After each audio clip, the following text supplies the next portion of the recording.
When you choose to change your standards of living and how you want to show up in the world, how you want others to show up in your world, and how you want just your reality to be as a whole, the transition process from where you were before to this higher, more elevated version of yourself can be very disconnecting and lonely at times, and I feel like nobody talks about that. I know personally for myself, I feel like I'm in that transition period, and I keep running up against these feelings of, am I making the right choice? Like, am I doing the right things? Because why do I feel so disconnected from the people who I used to feel connected to? Why do I feel so alone in this journey? Even though I know I'm not alone, I still at times feel kind of alone in this because I am changing and shifting, and other people are shifting and changing along the way with me that are in my life, but I am the one catalyzing it for myself. So I'm going to be shifting and changing to different states that I know a lot of people in my life aren't there. And that is okay. It doesn't mean that we lower our standards for ourselves or for our life. It's just something we have to go through along the way. Hi, it's Julia. Welcome back to my channel, or welcome to my channel if you're new here. This video is all about what no one tells you about raising your standards. And this is not just raising your standards for how you want other people to show up in your life. This is raising your standards for yourself and how difficult this journey can be and how it's not linear. So you're gonna have some days where you feel the best you've ever felt, but you're also gonna have other days where you don't feel so great about yourself and you feel really down. And that is just a part of the process. Healing and changing is never linear. We go in cycles and patterns. And yesterday I was having a really down day where I felt truly just disconnected from life. That's the way that I could describe it best. But I guess I was probably more just disconnected from myself. And I had to really go inside and ask myself all these questions, because the urges that I had were to try to connect by eating food that made me feel good, try to connect with other people to make me feel better. Basically, just try to connect in ways that wouldn't actually be healing, but more just coping. And I really had to sit with myself and be like, well, what am I feeling? Because if I go to other people, that's not really going to fill the void. If I try to eat food that just tastes good, well, that's not really healthy, and that's not going to fill the void either. So I had to get real and look at it for what it is, and I just felt disconnected from me. And when you're able to emotionally regulate within yourself, then it makes it a lot easier to keep your standards high and not dip down and go back to your old ways. So for me, the first step in raising my standards and continuing to maintain them at the level that I want to maintain them at is to use emotion regulation skills and validate within myself the feelings that I feel. Allow myself to process them and not try to go to things that would lower my vibration and make me feel shame or guilt for lowering my standards as well. Let's say, for example, we use the eating food that tastes good to make me feel better. Well, I did do that a little bit. I had some cookies, but I only had 4 cookies, you know? I wasn't excessively eating the cookies to make me feel better, which in the past, maybe I would have done. I would have just kept grabbing more cookies till I felt better, and then actually ended up feeling worse and ashamed and guilty for eating food that just isn't of nutritional value in excessive amounts. Whereas now I'm at a place where I can recognize what's going on and be like, well, you know, I can still have balance and enjoy some cookies, but I can also continue to hold that balance and process the emotions that I'm feeling regardless, and not use the cookies as an escape. When you're able to emotionally regulate within yourself, then you're able to have enough self-control to delay instant gratification of things that may be more detrimental to your life than beneficial. So let's say I wanted to connect with a person, and the first thing that pops into my mind is, oh, let me go call my ex because that was like the last person I felt really, really connected to. Going and doing that would be more detrimental than beneficial to me, because I already know that relationship wasn't healthy for either of us. So me acting on that short-term gratification to make me feel better is actually going to delay the long-term goals I have for myself of eventually having a healthy, happy, beneficial relationship by going back to one that is more negative and unhealthy just to satisfy the feeling of wanting to connect with another person. That's just another example of you coping in a way that's going to lower your standards and make you have to do this whole process all over again. The next step in maintaining and keeping high standards is to stay focused on your goals, on your dreams, on the things that you're working for, and remind yourself that in the back of your head anytime you suddenly start to feel like you want to get off track.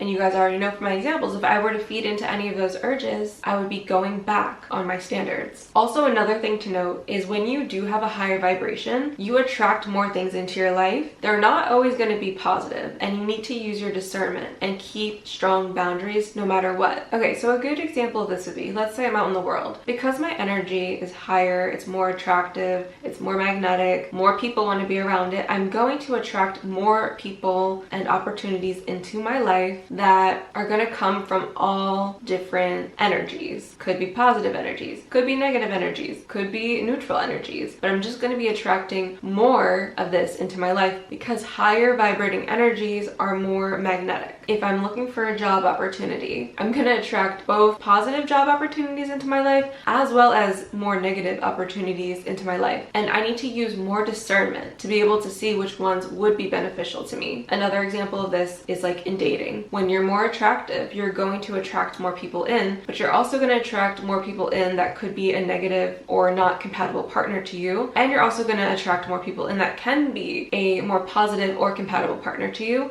And you having your solid boundaries and being able to read the red flags and have discernment is going to help you a lot along the way. Because let's say you don't use your discernment, you're not using your intuition to decide which person is best for you, you could attract a negative partner in, get into a relationship with them, and then completely lower your standards. So that's why it's so important to honor your standards and use your discernment to do so. So let's say you're on a date and you already know the green flags to look for and the red flags to look for while on a date. Maybe those for you are the forms of chivalry he uses, the way he talks about himself, his life, his past, the way he talks to you, the way he talks to the waiter, the waitress, and you're watching for that. And you see, okay, he didn't open the door for me. He didn't pull the chair out. That's questionable, but he paid for the meal. Okay, so there's a question mark there now. And then you go on a date with somebody else. They open the door for you. They pull your chair out. They pay for the meal. They're kind to the waitress or waiter. They walk on the straight side of the road. They make sure that you get home safe. And then you compare that potential partner to the one who was maybe not a deal breaker, but a red flag, a question mark. Because you have these standards that you need met, you can easily filter out, cancel, get rid of the people who are question marks or red flags, and then you can continue to vet the people that were green flags and pass your standards. And you can do the same thing when you're interviewing for a job. You can do the same thing when you're looking to add new friends into your life. You can do the same thing when you're picking a house or a place you want to live. By staying focused on what it is that you want, you can filter out the things that don't meet your standards, even if that means sometimes filtering out everyone and everything because they don't meet your standards. That's when it can be the hardest, is because you're sitting with yourself like, I do feel disconnected. I do feel alone. But having those momentary transitions where you do feel a little bit alone and you do feel a little bit disconnected are always better than lowering your standards back to where they were before and accepting less than what you truly want and what you truly want for your life. Same goes with holding yourself to high standards. There's going to be times where you have to get rid of certain habits that you do in life, and you're going to feel this empty void of where that habit used to be. But that is only temporary. That is just during the transition period till you figure out what would be healthier and of your standards for yourself to fill that void with. So let's say you decided that you're at a place in life where binge watching Netflix just isn't doing it for you anymore, and you want to hold yourself to a higher standard where you don't binge watch Netflix. Well, it's going to be really hard when that time of the night comes and you're so used to binge watching Netflix, but you're holding yourself to this standard where you don't do it anymore. You may feel a void or an emptiness until you find a new thing to fill that time with. So maybe you want to fill that time with reading, or maybe you want to fill that time with just sleeping more. It will be uncomfortable to learn these new habits at first, but those new habits are going to fill the emptier voids of those spaces where you used to do things that weren't as positive for you. I would say the key to that is bridging the gap sooner rather than later, unless you need to sit with certain emotions during those times, which you may need to do just to process them and understand why you are filling certain voids with certain things. It would be best to start filling those more negative habits with the new positive habit as soon soon as you can. But of course, a new positive habit can always turn negative if you don't know your reasoning for doing it and you're not doing it from a place of positive intent. Here's why it is so important for you to say no to things that are less than your standards. One is it tells the universe that you're not available for it and that you don't want any more of it coming into your life. Two, it makes space for what you actually desire. So going back to the example of a relationship, let's say you desire a healthy partner. Well, if you're filling your time with an unhealthy partner, you won't have any time or space in your life for that healthy partner to come in. So that's why it's important to get rid of anyone who isn't adding value into your life so that there is room for somebody who can add value to your life to come in and exist in your life. And number three, you build trust in yourself when you choose properly. So the more you say no to the things that aren't serving you, the more trust you gain within yourself to know that you are going to choose properly for yourself. And that is a really important thing because not only does it build confidence, but it also makes it so that you trust yourself in any given situation. And it can take a lot of stress and pressure off of you when you know deep down that you're good either way. So going back to the dating situation, let's say you normally are very stressed and nervous when you go on a date because you never know what's gonna happen or what to expect. But if you have that confidence and trust within yourself to know that no matter who shows up, you're gonna do what is best for you, no matter what, you're gonna feel a lot less nervous if somebody shows up who isn't meeting your standards because you already know that you're going to say no to this person and you're not gonna feel bad about it because you know it's what's best for you. The opposite is also true. If somebody shows up who does meet your standards, you're gonna be like, okay, well, I trust myself to choose and this person is meeting XYZ standard. Why would I not give them an opportunity to pursue me and see what potential they have? Also, when you trust yourself, it is a lot easier to be open to trusting the universe and the people that come into your life. When you don't trust yourself, you're always going to be questioning, trying to manipulate or control situations because you don't believe that they are going to work out in your favor. And when you do that, you're operating from a place of fear versus love, and you're going to attract more things that bring you fear when you operate that way. So being able to let go and trust that things are going to work out for you because you know what is best for you is going to bring you more things that work out for you. I know that making any positive changes in your life and raising your standards can be challenging at times and even difficult